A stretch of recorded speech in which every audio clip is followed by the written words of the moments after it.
Okay, so you ready to dive in? Let's do it. All right. Switzerland, Bitcoin, NVIDIA, a little bit of politics, crypto markets. We got a lot to cover. Yeah, quite the mix today. Should be interesting to see how it all connects. Right. That's what we're here for. Yeah. So first up, Switzerland. Could they actually add Bitcoin to their constitution? Well, it's definitely on the table. I mean, they're seriously considering it. That's wild. It is. And think about it. Switzerland, they're all about stability, right? Financial, political. Neutral, famous for it. Exactly. Yeah. So if they go all in on Bitcoin, that could be a big signal to the rest of the world. Like, hey, if Switzerland thinks it's a good idea. Exactly. It could legitimize Bitcoin as a reserve asset, like right up there with gold. Central banks holding Bitcoin. Whoa. It's not out of the question. But of course, it wouldn't be a smooth ride. Lots of debates, regulations, the whole volatility thing. Yeah, true. Duh. But still, big implications for sure.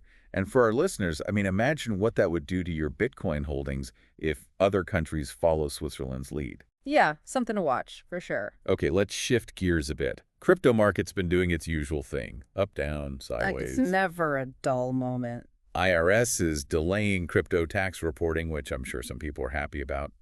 Tuan pleaded not guilty to fraud charges. And Crypto.com is expanding, getting into stocks and ETFs now. Lots going on. But honestly, the FTX repayment plan, that's the big one for me. Oh, yeah, that's right. They're actually going to try to pay people back. Seems like it. And that means a lot of money could flow back into crypto, potentially. After all that mess with FTX, I think a lot of people had written that money off. Yeah, I get it. So this plan, it definitely brings some optimism back. Shows the industry's trying to, find solutions. For sure.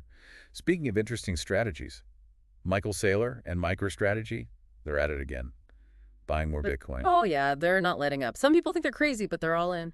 Doubling down, even. I mean, is that brilliant or reckless? What do you think? It's high risk, high reward. Bitcoin could skyrocket or it could, Crash and burn. Right. So for the average person, it's probably not the best model. It's about your own risk tolerance. Makes sense. Okay, let's zoom out a bit from crypto. NVIDIA, they just overtook Apple as the most valuable company. They're pretty crazy, right? It really shows the power of AI. Yeah, everyone's talking about AI. And NVIDIA's chips, they're essential for all that. So, boom, market leader, just like that. It happens fast. A few years ago, who would have thought? And it makes you wonder, could a crypto company pull off something similar one day? Surpass some of these giants? Never say never, right? I mean, if crypto keeps growing, gets more mainstream adoption, we could see some massive shifts. Definitely a space to watch.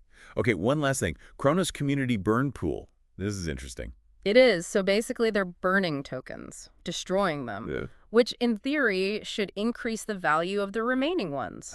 Supply and demand. Exactly. And it's a really interesting example of a community coming together to try to boost their tokens' price. It shows the power of communities in the crypto world, doesn't it? Yeah, for sure. It's not just about technology anymore. It's about people. Okay, so taking a step back from all this, what are the big takeaways for you today?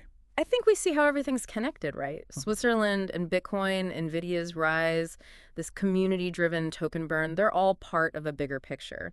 And for everyone listening, stay curious. Keep learning about different things, even if they seem unrelated, because those connections, they're out there. You never know what you might discover. Exactly. All right, thanks for joining us on this deep dive. We'll catch you next time.